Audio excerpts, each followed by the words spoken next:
A paz do Senhor, meus irmãos. Vamos começar mais um estudo para o canal ID.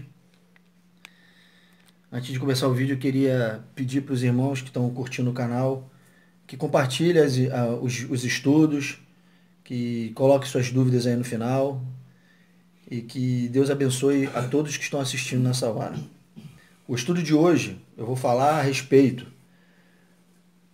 dos 144 mil comprados para o descanso. Esse é o tema do estudo. Um tema que aborda assuntos polêmicos, porque os 144 mil é uma expressão usada e interpretada de maneira errada, de maneira dificultosa pelos irmãos. E nós, dentro desse assunto, vamos mostrar alguns outros assuntos também que são muito polêmicos. No estudo de hoje, nós vamos entender o porquê os eleitos de Deus, os filhos de Deus, são chamados de 144 mil. Porque fomos comprados, por que nós fomos comprados e para que o Senhor criou o descanso. Nós vamos entender o que é essa expressão 144 mil, por que nós fomos comprados, guarda essa palavra, essa expressão, comprados, e por que o Senhor criou o descanso, o Shabá. Por que ele fez isso? Todos esses assuntos estão interligados. O aspecto de termos sido comprados, os 144 mil e o descanso. Esses assuntos estão atrelados, interligados e envolvem, esses assuntos envolvem o pecado, a servidão, o arrependimento e a redenção. Tudo isso está atrelado nesse assunto que nós vamos falar, que tem o tema de os 144 mil comprados para o descanso. Então nós vamos começar no começo, no princípio, em Gênesis 1, 26 a 29. Esse texto, ele ilustra o plano de Deus, que ele já está colocando em prática, começando os primeiros homens. Diz assim, Gênesis 1, 26 a 29. Também disse Deus, façamos o homem à nossa imagem, conforme a nossa semelhança.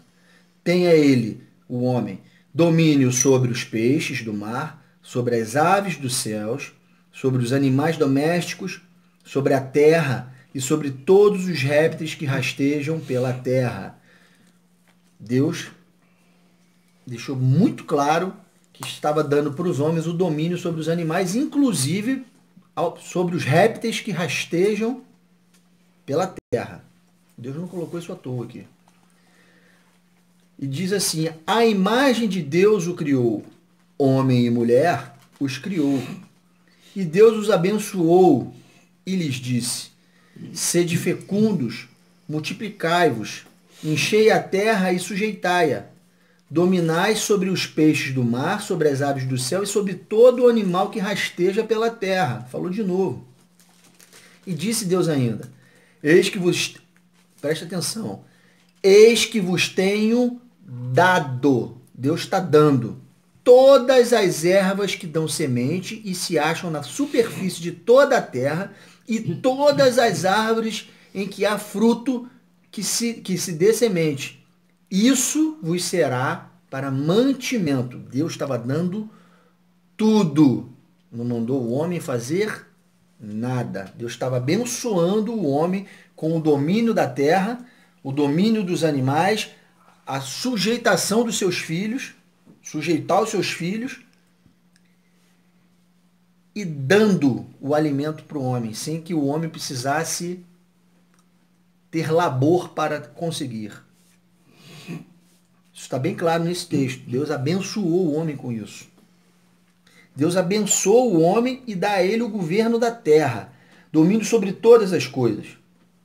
E lhes dá em abundância o alimento.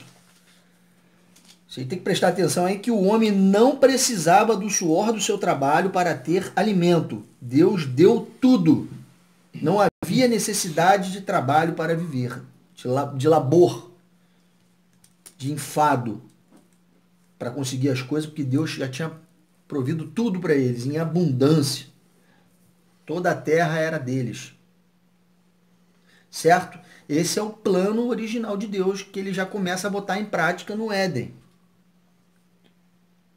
Todo mundo que sabe disso, que nesse momento de Gênesis 1, 26 e 29, o reino de Deus estava estabelecido na terra, na sua originalidade, como Deus planejou que fosse. Até que entra o pecado e o homem cai. Existia uma lei, que está em Gênesis 2, de 16 a 17. Uma lei que dizia assim: e o Senhor Deus lhes deu esta ordem: de toda árvore do jardim comerás livremente, mas da árvore do conhecimento do bem e do mal não comerás. Porque no dia em que dela comeres, certamente morrerás. O homem não sabia o que era isso. Não sabia o que era morrer. Não existia isso. Deus não tinha criado isso. Mas ele falou: se comer, vai morrer. Certo? Só havia esta única lei. Com a transgressão dessa lei, entra o pecado, e com o pecado, a morte. A potestade, morte. Não tem nada de novidade aí. Só quero que vocês comecem a organizar na mente de vocês que existia um plano estabelecido, que já estava sendo colocado em prática, e que por desobediência entra o pecado, e com o pecado a morte, que não estavam no plano do Pai. Não fazia parte do plano. O plano eterno não é esse. Mas embora Deus soubesse que isso ia acontecer, o plano já estava estabelecido, sendo colocado em prática, e começou as intercorrências, ao qual Deus já tinha soluções para todas elas. Mas que já começou a boicotar o plano, não frustrar o plano. Então teve uma sentença. Uma sentença para quem incitou a raça humana a pecar e para a raça humana que pecou. Existiram sentenças, porque existia uma lei, e quando tem pecado tem sentença, tem juízo. E a sentença veio para a serpente. Em Gênesis 3, 14 e 15, a gente sabe que a serpente foi que enganou Eva. Gênesis 3, 14 e 15.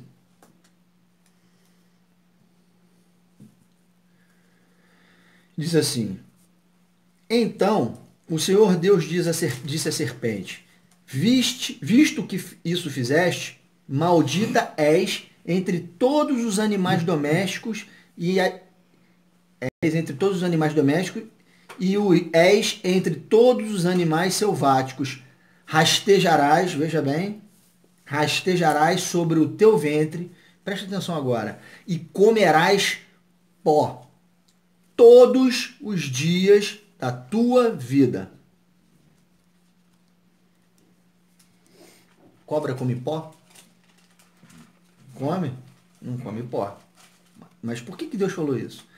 Porém, inimizade entre ti e a mulher, entre a tua descendência e o seu descendente. Este, o descendente da mulher, te ferirá a cabeça e tu lhe ferirás o calcanhar. Ferir a cabeça é um ferimento de morte, ferir o calcanhar é um ferimento que a gente consegue lidar com isso. E tem coisas espirituais profundas aqui, fala de grande tribulação, fala de um monte de coisas que eu não vou abordar agora, mas está implícito nas entrelinhas desse texto. Então a sentença da serpente era essa, de comer o pó. Então a serpente que enganou com a mentira rastejará e comerá pó todos os dias da sua vida, até que venha o descendente da mulher e fira a cabeça dela. Essa foi a sentença que Deus proferiu para a serpente. Comeria pó até que viesse o descendente e lhe ferisse na cabeça com ferimento de morte. E para o homem, Gênesis 3, 17 e 19, diz assim: Visto que atendeste à voz da tua mulher e comeste da árvore que eu te ordenara não comesse, presta atenção agora. Maldita é a terra por tua causa. Em fadigas obterás dela o sustento durante os dias da tua vida. Em fadiga. Ela produzirá também cardos e abrolhos, e tu comerás a erva do campo. Não tinha cardos e abrolhos. Agora o homem, para pegar uma coisa que preste, ele vai ter que furar a mão, ele vai ter que tirar as coisas que não são oriundas do plantio dele. Vai ter que... começou a dar trabalho. E ainda diz assim, no verso 19, no suor do rosto, comerás o teu pão, até que tornes a terra, pois dela foste formado, porque tu és pó, e ao pó tornarás. Vai morrer, agora você morre. Você vai trabalhar até morrer. Você vai trabalhar, vai suar, vai enfadar, vai envelhecer, até voltar ao pó, porque do pó tu vieste, para o pó você vai tornar. Certo? Notem que agora Deus não dá mais o alimento, a fartura, para o homem. Pelo contrário, agora a terra foi amaldiçoada e o homem terá que trabalhar, suar para comer e ainda lidar com cardos, abrolhos e a fadiga durante todos os dias da vida até que morra e volte ao pó da terra. Todo mundo sabe que voltar ao pó é morrer. E que também é o alimento de quem? Serpente. Da serpente. Devoradora de almas. O pó é o alimento ao qual a serpente come. Deus falou para a serpente. É uma das sentenças da serpente. A serpente, preste atenção, por que Deus permitiu a serpente ser quem ele era, que a gente sabe que é um inimigo das nossas almas. Olha só como a coisa é fantástica. A serpente inocula com a mentira o pecado na humanidade. A humanidade, por sua vez, é envenenada com isso e agora ela morre. Este é o alimento da serpente. Como que a serpente faz? Ela rasteja, pica, o animal se contorce, passa um tempo, morre, ela vai lá e devora. Não é isso que a cobra faz? Ela não papa a terra. Mas olha o trocadilho e os recados nas entrelinhas que Deus está dando. Essa cobra foi no Éden, destilou o veneno dela, que é a mentira, conseguiu picar a humanidade, porque a mentira colou. O ser humano foi contaminado com isso, pecando, e morre. E vira a comida da cobra, porque morre e volta ao pó, e o pó foi uma das sentenças ao qual Deus falou que ia ser o alimento da cobra enquanto ela vivesse. Vocês entendem como Deus está fazendo as coisas? Viu como é que usa os trocadilhos?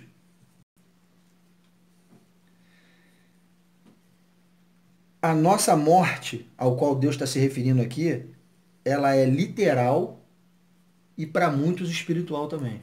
Porque quando a gente nasce nessa condição na qual nós nascemos, nós já nascemos mortos para Deus. E se isso não mudar no decorrer da nossa vida, morreremos mortos para Deus com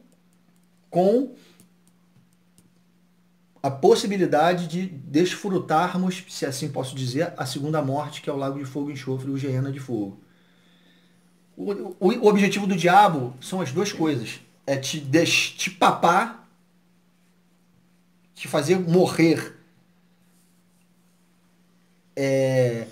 te fazer morrer entretido, enganado pelo sistema, para que você não conheça a Deus e as coisas de Deus, para que você trabalhe, viva, trabalhe, viva, trabalhe, viva, trabalhe, viva, enfade, morre, e a cobra te pape, você vai para o mundo dos mortos, e sem saber se é salvo, qual é o teu juízo? Esse é o objetivo dele, por isso que o sistema é maligno. Isso estava no plano de Deus? É o plano original de Deus? Não é o plano original de Deus, mas aconteceu. Isso aconteceu. Porque Deus amaldiçoou a terra e a humanidade, porque pecou contra ele e desobedeceu. Tudo certo? Todo mundo conseguindo entender até aqui que o plano original era abençoar o tempo todo e o homem não precisava fazer nada? Mas que agora vai ter que suar, porque Deus não vai dar. O homem vai ter que conseguir. E para ele conseguir, ele se enfada. E até o final dos seus dias, ele vai ser dessa forma. Entenderam a cobra entrando nesse meio e fazendo o que ela tinha que fazer? Porque o sistema, nesse momento, passa a ser dela. A partir do momento que o homem peca, ele sai da condição de governante para escravo. Ele tinha o domínio sobre a serpente, o animal que rasteja. O animal que rasteja picou o homem. Tomou a condição de governo e fez o homem se passar para a posição de escravo do sistema ao qual ele agora domina. É desse sistema, desse trabalho que edifica esse sistema, é que eu estou falando. Eu estou falando de coisas espirituais que te afastam de Deus. Porque Deus tinha, o plano era dar, abençoar o homem com tudo. E o diabo veio e boicotou provisoriamente esse plano. Quando eu falei no início, na introdução do estudo, todos esses assuntos estão interligados. E essa expressão 144.000 está diretamente ligada ao tempo de servidão, escravidão, trabalho dos filhos de Deus. 144.000 está relacionado com isso, com essa escravidão, com esse labor, com esse trabalho dos filhos de Deus durante um determinado tempo estabelecido por Deus aqui na Terra. Esse conceito de 144.000 é demonstrado por Deus nos primeiros capítulos do Gênesis. Bem nos 6 dias onde o Senhor funda o mundo, trabalhando. Cria a contagem de tempo, 12 horas de luz e 12 horas de trevas, e descansa no 7º. Vamos fazer uma matemática aqui, rapidamente. Na palavra de Deus, se não me engano, num salmo, diz que um dia é quanto tempo para Deus? 1000 anos. Salmo 90. Um dia é como 1000 anos para o Senhor, 1000 anos é como se fosse um dia. Quantos dias Deus trabalhou? 7. Não. 6. Descansou Pelo no amor de 7. Deus. 100.000. Fiz uma pergunta. Quantos dias Deus trabalhou? 6. 6 dias. Certo? Um dia vale quanto tempo para Deus? 1000 anos. 6 vezes 1000? 6.000. 6.000. Quantas horas tem um dia? 24. Vezes 100. 12 horas de luz, 12 horas de trevas. Vezes 6. 24, um dia. 6.000 vezes 24 dá quanto? 144.000. Consegue entender aí esse recado? 6.000 vezes 24 igual a 144.000. O 1000 aí faz alusão ao descanso. Todo esse título que envolve 144.000, imagina um time, ao qual o nome desse time dá recados. O nome desse time, nome dos filhos de Deus, que foram selados, comprados, é 144.000. O que vem nas entrelinhas dessa expressão 144.000? Vem o tempo de trabalho da raça humana por 6.000 anos. Vem o 7º ano, que é o 7º ano, que é o milênio. E vem, para entrar no milênio tem que haver arrependimento de pecados e redenção. Tudo isso está dentro desse 144.000, que é o nome dos filhos de Deus. Conseguiram entender? 6.000 vezes 24 dá 144.000. O 1000 dos 144.000 faz alusão ao milênio, ao sabá, ao descanso, o verdadeiro descanso. Essa expressão 144.000, ela é espiritual, ela é profética e revela o tempo de servidão dos filhos de Deus. Nos revela também a nossa entrada no milênio, o descanso. Os 144.000 é um título dado por Deus à igreja vitoriosa e gloriosa que herdará a terra e entrará no sábado do Senhor. Por isso que Deus trabalhou 6 dias e no 7º descansou. Deus precisava descansar? Não, mas ele estava precisando dar um recado que vai muito mais além disso dos 144.000. Mas com esse recado ele precisava desses números para fazer essa conta e a gente entender por que 144.000. Deus não ia inventar um número e colocar na Bíblia sem explicação, sem lógica, sem recado nas entrelinhas. Esse não é o nosso Deus. O nosso Deus ele não tem palavras aleatórias e ao vento na Bíblia. Tudo está amarrado e entra no momento certo, com as explicações certas. Mas a gente tem que investigar a palavra de Deus para poder descobrir o que Deus está falando. Entendido? Tempo de servidão. Você lembra que eu falei que essa palavra envolve tempo de servidão, de trabalho, remissão de pecados, redenção, descanso.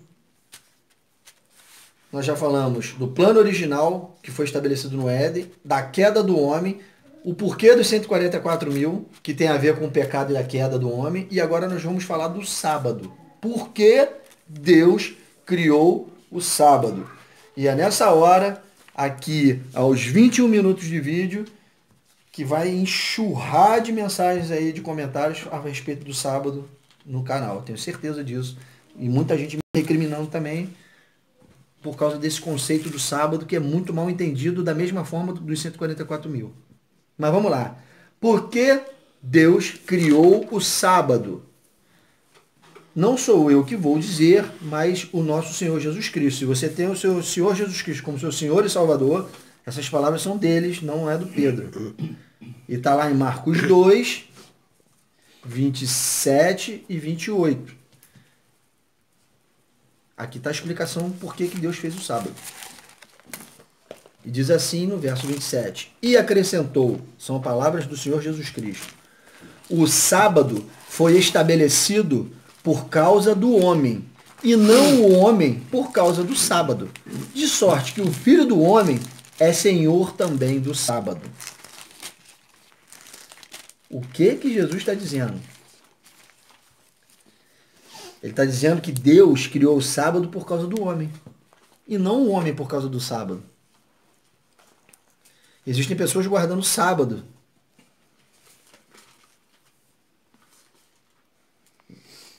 Deus criou o sábado por causa do homem. E não o homem por causa do sábado.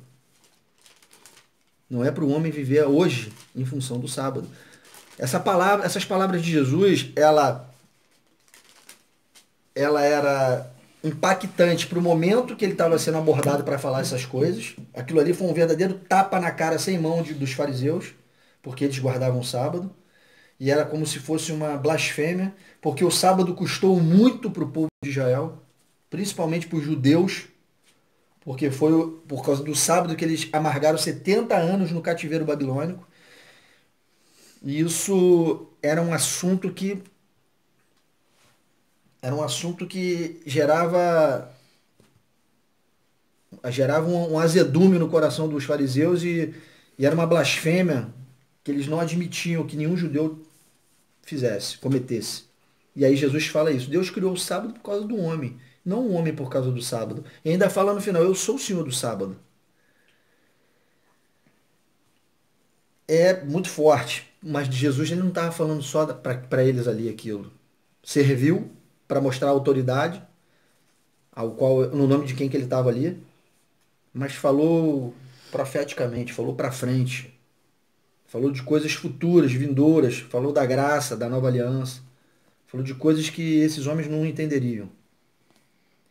O Senhor já sabia, o Senhor Deus, o Pai do Senhor Jesus Cristo, o nosso Pai, ele já sabia que o homem cairia e perderia com isso a condição de governante e se tornaria escravo. Como que Deus sabia isso? No Éden ele trabalhou 6 dias e descansou no 7º. Que recado que ele está dando com isso? Se no plano original ele estava dando tudo para o homem não precisaria trabalhar, qual é o objetivo de Deus criar o descanso se o homem não trabalharia para conseguir as coisas? Deus já estava dando tudo, abençoando eles. Olha o recado que Deus está dando. Vocês vão cair. Por isso eu vou fazer 6 dias de trabalho e 1 de descanso. Porque eu sei que vocês vão cair. Eu já estou dando esse recado na fundação do mundo. Que vocês vão pecar. Só que está nas entrelinhas. De forma como se um detetive tivesse que procurar a pista.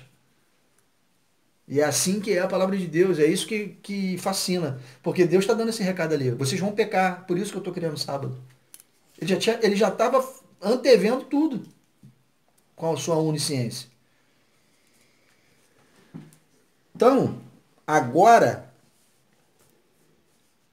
o homem teria que se submeter à servidão do trabalho para poder sustentar-se e sobreviver. Ele era governante, se tornou escravo. Entenderam por que agora ele tem que se submeter à servidão do trabalho para poder se sustentar e sobreviver? Porque Deus falou isso para ele, é a sentença da humanidade. Isso é uma sentença. Foi Deus que mandou fazer isso. Tá entendendo? Por que o homem faz? Porque tem que fazer, Deus mandou.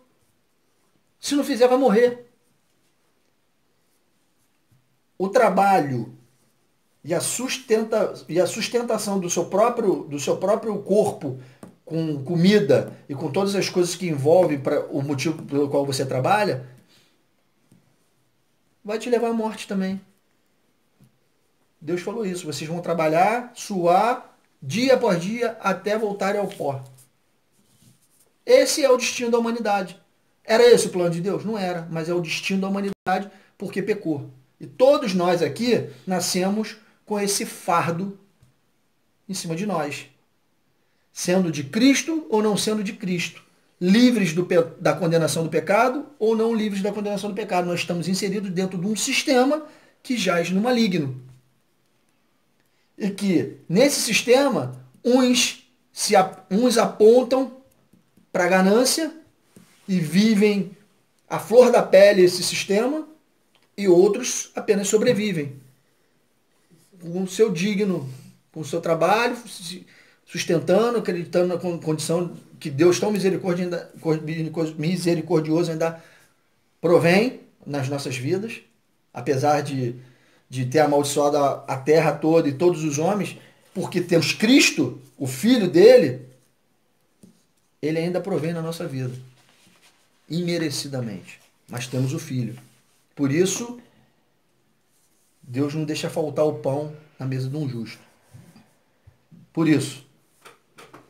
Mas temos que trabalhar, temos que nos enfadar, temos que suar, temos que plantar, temos que colher, temos que sustentar, temos que nos sustentar, tudo com o suor do nosso trabalho, com a perda do nosso tempo fazendo isso, deixando de viver, deixando de aproveitar a família, deixando de adorar a Deus. Era esse o plano de Deus? Que o homem dignificasse a sua vida com o trabalho?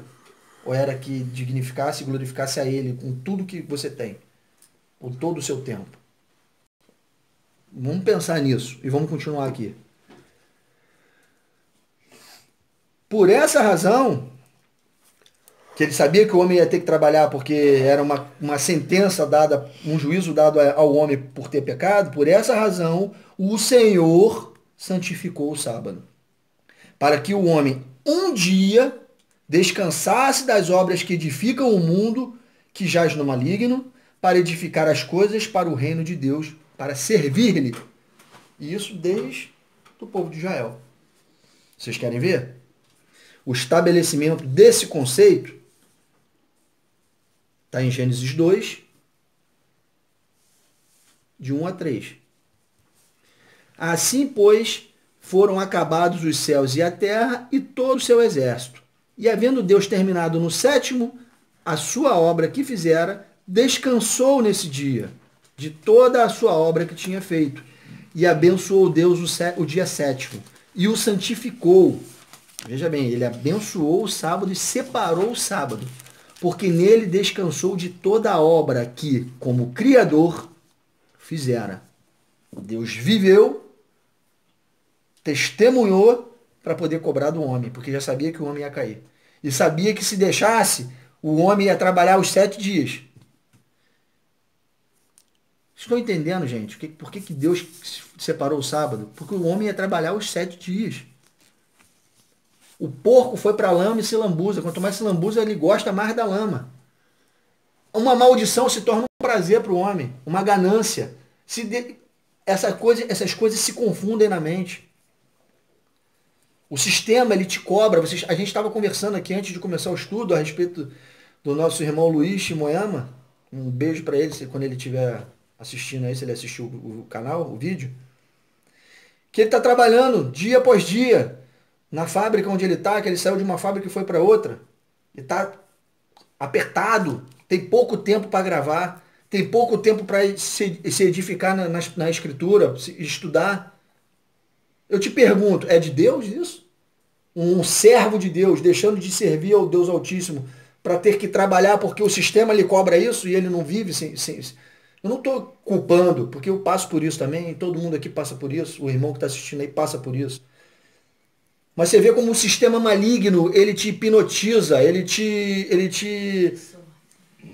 absorve teu tempo, teus dias, te consome, para você deixar de fazer as coisas de Deus para ficar enxugando gelo. O cachorro que fica correndo atrás do rabo e nunca consegue pegar. Já tentou enxugar gelo? Não acontece nada. Você fica só se gastando tempo e energia para sobreviver. Era esse o plano original de Deus? Não era, mas o veneno da cobra que picou o humano com a mentira fez gerar o pecado e a morte. E Deus falou isso no Éden como uma das sentenças para a raça humana. O estabelecimento desse conceito a gente viu em Gênesis 2, 1 e 3. Antes da lei mosaica, antes da lei de Moisés, esse conceito já era entendido pelo povo de Israel que saiu do Egito. Em Êxodo 16, no verso 23, Moisés fala assim: respondeu-lhes ele, isto é o que disse o Senhor, amanhã é repouso, o santo sábado do Senhor. O que quiserdes cozer no forno, cozei-o. E o que quiserdes cozer em água, cozei-o em água.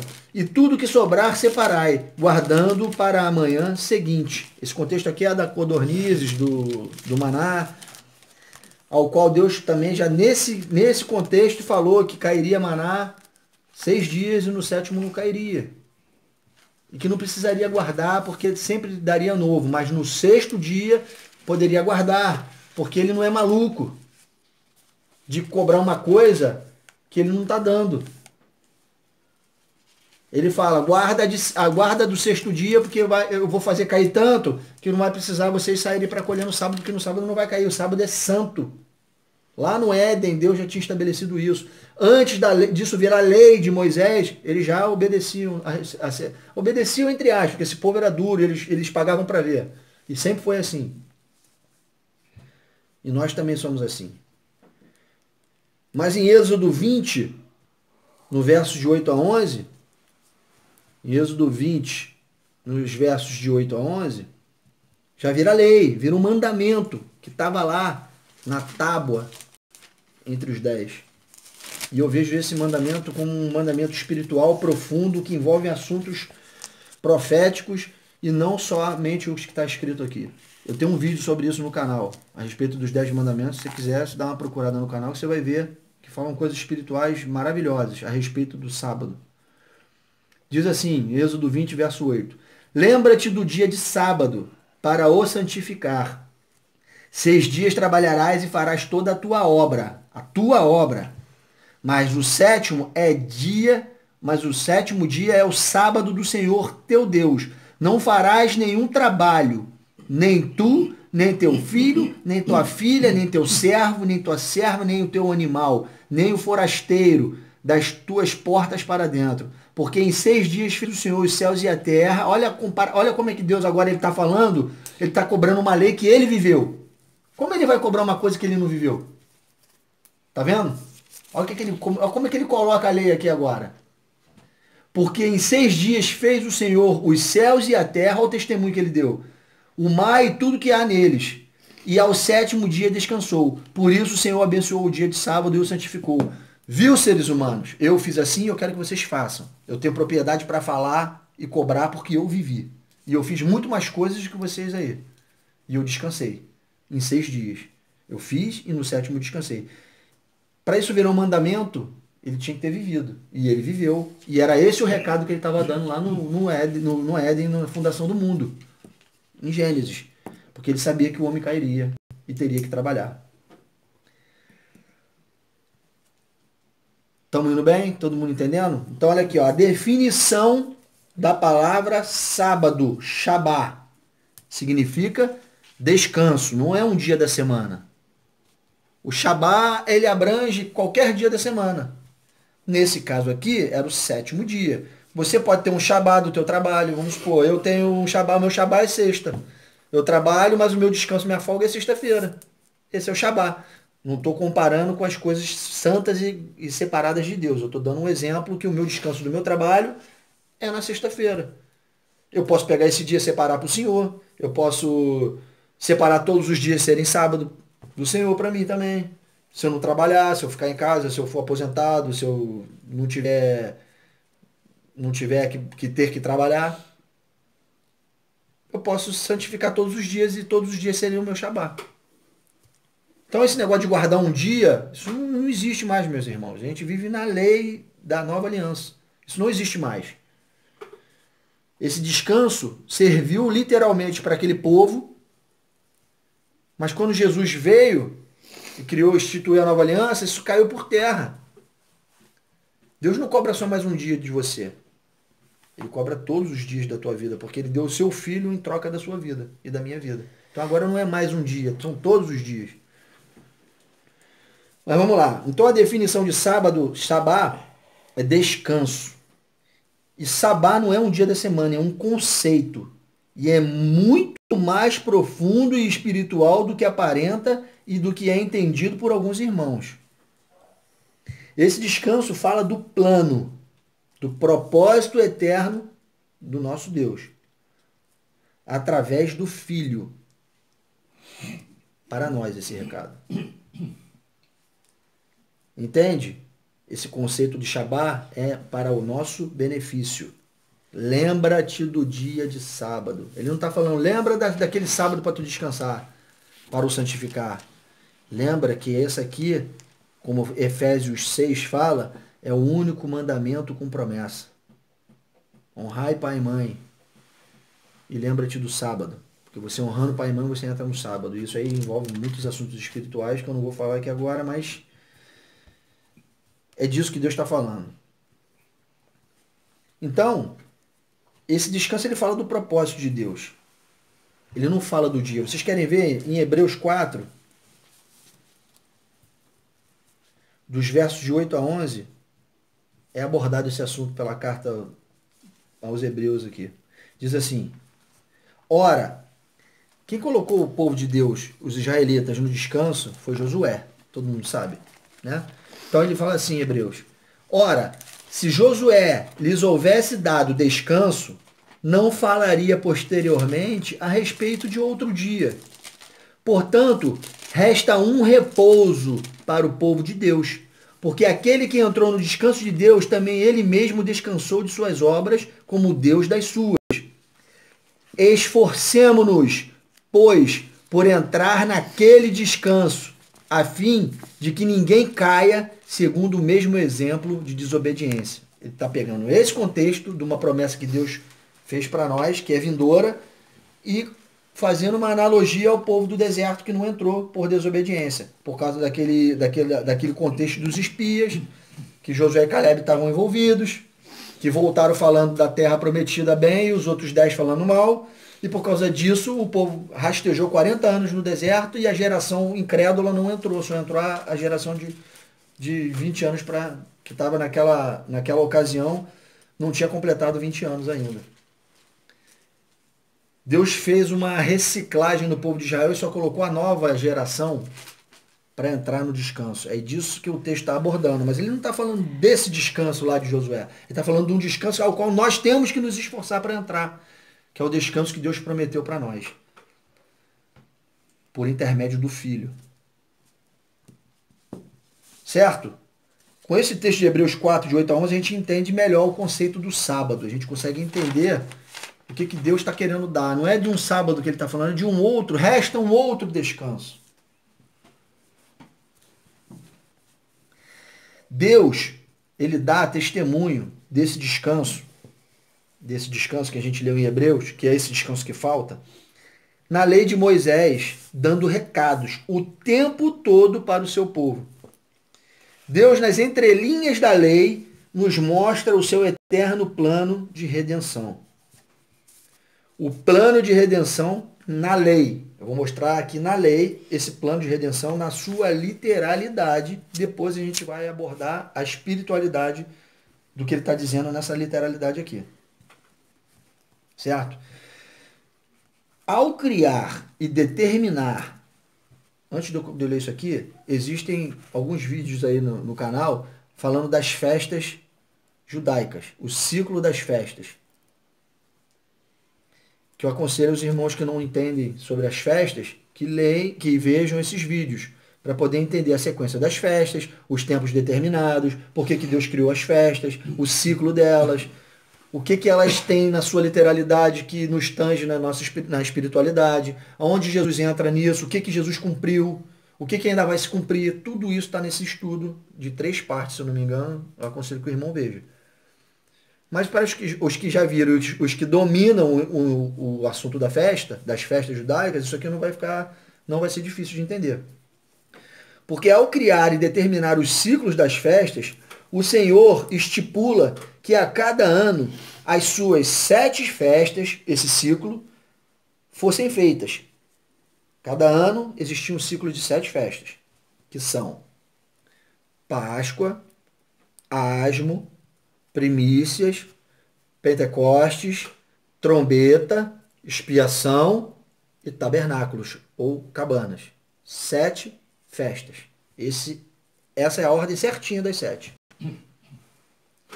Então, ao criar e determinar o ciclo das festas, o Senhor estipula que a cada ano suas 7 festas, esse ciclo, fossem feitas, mas que no 7º ano a terra descansasse para poder se restabelecer para mais 6 anos de semeadura, plantio e colheita.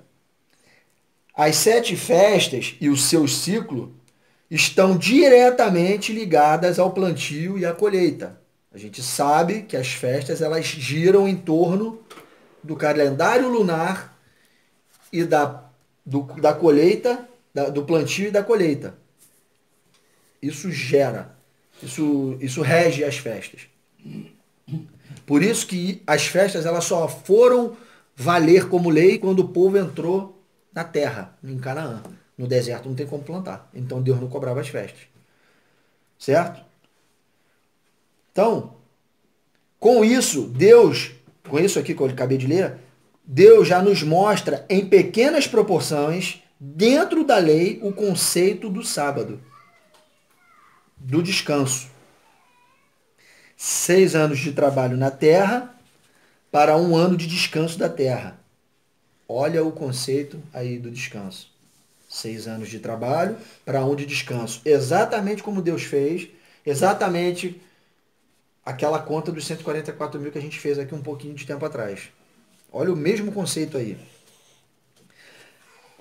No final de um ciclo de 7 vezes, veja bem, o que um ciclo faz? São 7 festas num ano, certo?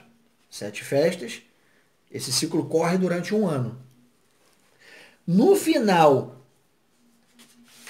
de 7 vezes isso acontecendo, este processo acontecendo, totalizam-se 49 anos. Deus estabeleceu no ano 50 como o ano do jubileu, o ano aceitável do Senhor.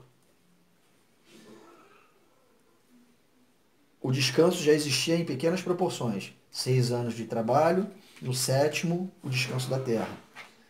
Deus falou na lei que tinha que descansar o homem, o servo, o filho, os animais, tudo que ele criou tinha que descansar no sábado. E agora ele está falando da terra, que tem que descansar também. Então ele fez 6 anos de trabalho para o homem explorando a terra, e o último ano é o sabá da terra, que o homem não pode explorar a terra. É o descanso da terra. Certo? Agora ele pega esse conceito de 6 anos e 1 de descanso, isso 7 vezes acontecendo, dão 49 anos. 6 de trabalho e 1 de descanso. 49 anos. No ano 50º é o ano do jubileu. É o ano aceitável do Senhor. Certo? Eu vou ler aqui Levítico 25, 3 e 4. Na pequenas proporções, diz assim, é aquilo que eu expliquei agora há pouco. Vou ler agora para vocês verem na palavra, de 8 a 13. Levítico 25, 3 a 4, desculpa. 6 anos semearás o teu campo, e 6 anos podarás a tua vinha, e colherás os seus frutos. Porém, no 7º ano haverá sábado descanso solene para a terra, um sábado ao Senhor. Não semearás o teu campo, nem podarás a tua vinha. Esse é o ano de descanso da terra, a gente já viu. 6 de trabalho e 1 de descanso da terra. Agora, o ano de jubileu, que é o ano 50. Tem 7 vezes isso acontecendo. O ano do jubileu. Todo mundo entendendo? Todo mundo entendendo? Tá sendo claro? Eu quero explicar uma coisinha antes de ler o ano do jubileu. São 7 festas. Certo? A última festa se chama expiação. É quando o sumo sacerdote entra dentro do santo lugar. É a penúltima festa, a expiação. Quando ele entra no santo lugar, faz a propiciação dos pecados, faz a expiação dos pecados do povo, mata, tá tudo lá em Levítico, Deuteronômio, para você ler e você saber, todo mundo já conhece essa história. Ele vai lá, faz a remissão dos seus pecados, do seu próprio pecado, de todo o arraial das tribos de Israel. E aí, ele sai ao toque de uma trombeta. Sai do santo lugar, pega o povo que fica em silêncio do lado de fora, com seus pecados expiados e remidos pelo sangue dos animais, e leva para dentro da festa das cabanas, que é a festa dos tabernáculos. E finaliza o ciclo das festas, ao qual essa última festa dos tabernáculos é a festa da plenitude da colheita. Existe uma primeira festa lá no início, que é a primícias, que são as primícias da colheita, é o início do plantio, e no final, que é a plenitude da colheita, que é a festa dos tabernáculos. Entendido? Isso acontecia por 6 anos, no 7º descansava a terra, não tinha. No 7º ano, que era o ano de descanso da terra, não podia plantar e não podia colher, não existia primícia, não existia Pentecostes e não existia tabernáculos, porque são festas que envolvem colheita e plantio. E Deus não cobrava isso. No 7º ano não tinha essas festas. Passava-se 7 vezes isso, no 50º ano, dava 49 anos, no 50º ano era o ano do jubileu, o ano aceitável do Senhor. Aí diz assim, eu vou ler, Levítico 25, de 8 a 13, depois de 17 a 19, depois de 26 a 28, é um resumão. Mas notem, eu quero que vocês notem, nesses textos que a gente vai ler, se isso tem uma similaridade com algo que vocês já ouviram. Tá? Vamos lá. De 8 a 13. 6 anos, esse é o princípio da festa, do ano. 6 do ano do jubileu, o princípio dele. 6 anos semearás o teu campo e 6 anos podará a tua... Desculpa, gente, foi mal. Deleta, eu estava lendo de ano do jubileu, verso 8. 25, 8. De 8 a 13. Contarás 7 semanas de anos. 7 vezes 7 anos. De maneira que os dias das 7 semanas de anos te serão 49 anos. Então, no mês 7º, aos 10 do mês, farás passar, presta atenção, gente, farás passar a trombeta vibrante no dia da expiação. Fareis passar a trombeta por toda a vossa terra. Santificareis o ano 50º e proclamareis liberdade na terra a todos os seus moradores. Ano de jubileu vos será, e tornareis cada um a sua possessão e cada um a sua família. O ano 50º vos será jubileu. Não semeareis, nem cegareis o que nela nascer, de si mesmo, nem nele colhereis as uvas das vinhas não podadas, porque é jubileu, santo será para vós outros. A produção do campo comereis. Neste ano dos jubileus, tornareis cada um a sua possessão. Verso 19. Não oprimais ao vosso próximo, cada um, porém, tema seu Deus, porque eu sou o Senhor, vosso Deus. Observai os meus estatutos, guardai os meus juízos e cumpri-os. Assim habitareis seguros na terra. A terra dará os seus frutos. Olha só. A terra dará o seu fruto e comereis a fartar, e nela habitareis seguros. Verso 26. Se alguém não tiver resgatador, porém vier a tornar-se próspero e achar o bastante com que a remir, então contará os anos desde a sua venda, e o que ficar restituirá ao homem a quem vendeu, e tornará a sua possessão. Mas se suas posses não lhe permitirem reavê-la, então a que for vendida ficará na mão do comprador até o ano do jubileu. Porém, no ano do jubileu sairá do poder deste e tornará a sua possessão. Gente, nota, nesse ano do jubileu, os escravos são libertos. A justiça e a fartura imperam. Deus provém isso. Observem os recados que Deus nos mostra nas entrelinhas desse texto do ano de jubileu. Haverá um grande toque de trombeta no dia da expiação, que é a sexta festa, por toda a terra prometida.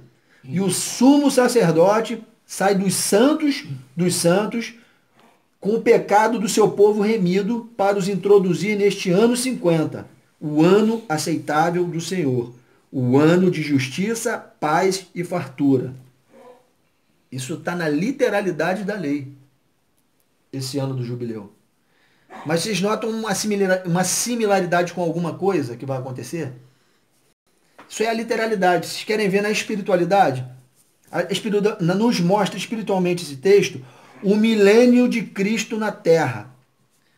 O nosso sumo sacerdote, ao toque da última trombeta, sairá do Santo dos Santos, onde ele está hoje, e levará os comprados pelo seu sangue, os 144.000 escravos, o título dos escravos que são remidos com seu sangue, para tomar posse da herança e entrar no verdadeiro sábado, o milênio na terra. E com isso restaurar o plano original do Éden. Você se lembra que qual era o plano original do Éden? Deus abençoar a terra, dando tudo em fartura para os homens. Restabelecer, dar o alimento aos homens, as ervas do campo, todas as frutas, todas as árvores. Todo esse plano original de Deus a gente viu no Éden, quando a gente leu Gênesis. Isso aconteceu de ser boicotado por um tempo pela serpente, mas que tem seus dias contados. E Deus estava mostrando isso no ano do jubileu, dando o recado nas entrelinhas dentro da lei de Moisés, que fala muito espiritualmente. Só que o povo não conseguia entender isso. Por isso que o plano era secreto no Antigo Testamento. Era o plano secreto.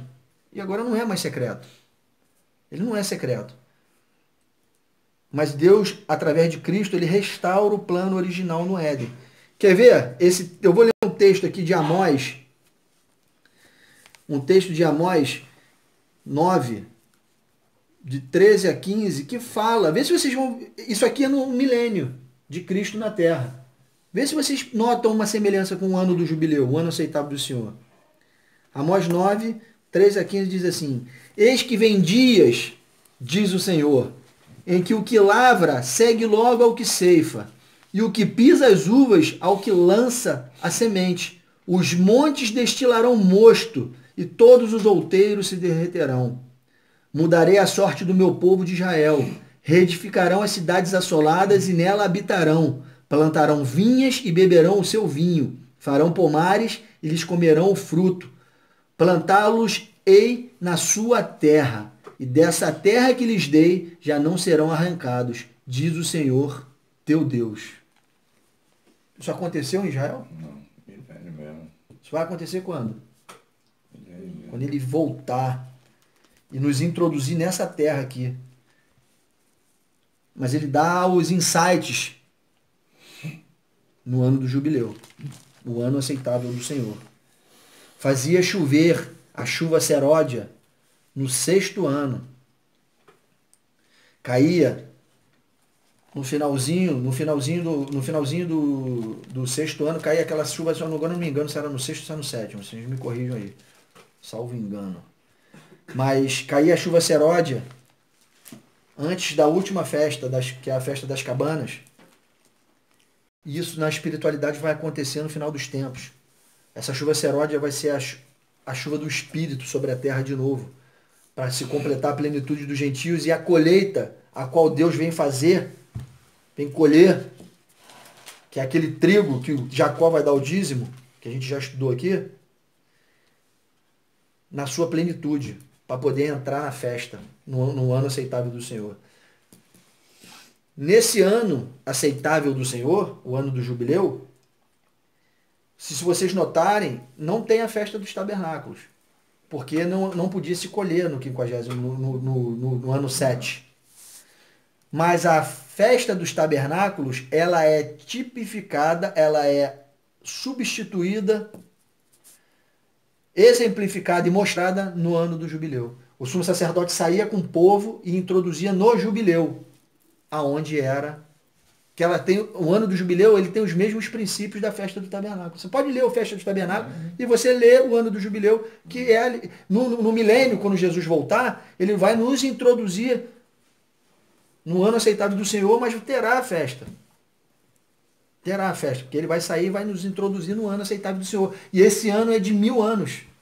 Um ano, um dia, 1000 anos, 1000 anos, um dia. Um dia da semana, que é o 7º, vai ser de 1000 anos. É o milênio de Cristo. Esse é o lado espiritual de todos esses recados que Deus dá. Quando a gente lê, então você vê que Deus vai restaurar aquilo que era o plano dele. O plano dele não era que o homem trabalhasse. O plano dele era abençoar o homem com todo tipo de alimento, sem enfado, sem suor. Porque quando você faz isso para você administrar o seu sustento, o sustento da tua casa, o sustento da tua filha, você subtrai de Deus. E tem gente que é cristão que nem um dia sequer separa para o Senhor. Revejam isso, meus irmãos. Revejam isso. Eu também tenho que rever. Todo mundo tem que vigiar para não cair. Eu vou ler um texto de Apocalipse 14. Estamos no finalzinho aqui. Quase 1 hora de vídeo. Apocalipse 14. O verso 3, parte B, até o verso 5. Diz assim: E ninguém pôde aprender o cântico, senão os 144.000 que foram comprados da terra. São estes os que não se macularam com mulheres, porque são castos. São eles os seguidores do Cordeiro por onde quer que vá.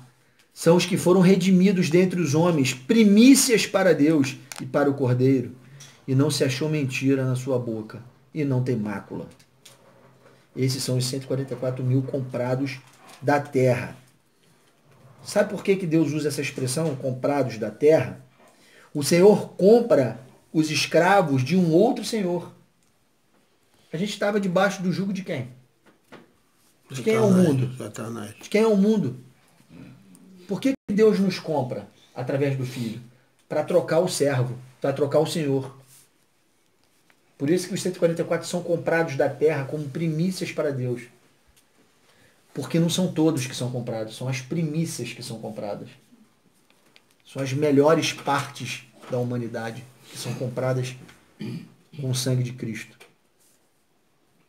Nós não somos nada para esse sistema, não somos nada para esse mundo, mas para Deus nós somos primícias da humanidade.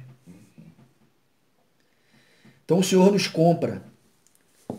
Então os escravos de um, eles compram, por isso que ele compra, porque nós éramos escravos de um senhor e agora passamos para outro senhor. E nos tornamos, ele se torna nossos donos. Notar a expressão 144 mil de novo nesse texto, atrelada a pecado, servidão e remissão. De novo o título. Por que Deus pegou 140, falou, por que ele não usou aqui os filhos de Deus comprados da terra? Por que ele não usou isso? Porque 144 mil está diretamente ligado à servidão, a trabalho. Lembra dos 6 dias da criação? Por isso que ele cita essa expressão aqui. 144 mil comprados, porque viviam debaixo de um sistema maligno, mesmo sendo comprados, mas agora estão sendo tirados de dentro desse sistema e sendo colocados dentro de um sistema que é o ano aceitável do Senhor, o reino de Deus, que está sendo implementado. É diferente. Agora você não precisa trabalhar mais. E se enfadar e morrer, virar pó e voltar ao pó da terra, porque você é imortal agora. Você foi glorificado. Jesus nos resgata da escravidão desse mundo para nos fazer entrar no descanso de Deus como reis e sacerdotes. Apocalipse 5, 9 e 10, o versículo que a gente já conhece, de cor e salteado. E entoava um novo cântico dizendo, digno és de tomar o livro e de abrir-lhes os selos, porque foste morto e com teu sangue, de novo, compraste para Deus. Ele não comprou para si, ele comprou para o Pai. Para o Pai que ele comprou. Ele deu a moeda de troca foi a vida dele. Para restabelecer o projeto inicial do Éden. Ele usou a vida para restabelecer o plano do Pai. Por isso que ele recebeu um nome que é sobre todo nome. Compraste para Deus os que procedem de toda tribo, língua, povo e nação. E para nosso Deus os constituíste, reino e sacerdotes, e reinarão sobre a terra. Aquela terra que tu vai descansar, que tu era escravo, hoje tu é rei dentro dela. Você passa de escravo para rei de novo. Lá no Éden você era rei e passou para escravo. Agora você deixa de ser escravo e volta a ser rei. Entendeu o plano restabelecido novamente? É esse o objetivo de Deus. 144 mil. Vocês conseguiram entender o que se trata agora? Vocês entenderam que trabalhar neste mundo é edificar um sistema que jaz no maligno e deixar de edificar o sistema? Porque quando você perde tempo, por mais que você precise e tem que fazer, porque a gente vive inserido nesse mundo, você edifica, produz para um reino que é antagônico ao reino do teu Pai e do meu Pai, que é o nosso Senhor, Deus. Você deixa de fazer para Ele para fazer para o mundo. É culpa sua? É culpa minha? Não. É culpa da humanidade pecaminosa. Culpa do homem no Éden. Nós herdamos isso. Nós temos que sofrer por causa disso. Mas com a esperança e a expectativa desse descanso que falta para os filhos de Deus ainda, que a gente leu em Hebreus 4. Irmãos, eu espero que vocês tenham gostado do estudo, gostado do vídeo, tenha ficado tudo entendido. Deixe suas mensagens aí, seus recados, que eu entre em contato para tirar as dúvidas. E que a paz do Senhor Jesus seja na vida de vocês, na família de vocês. Um abraço e até o próximo vídeo.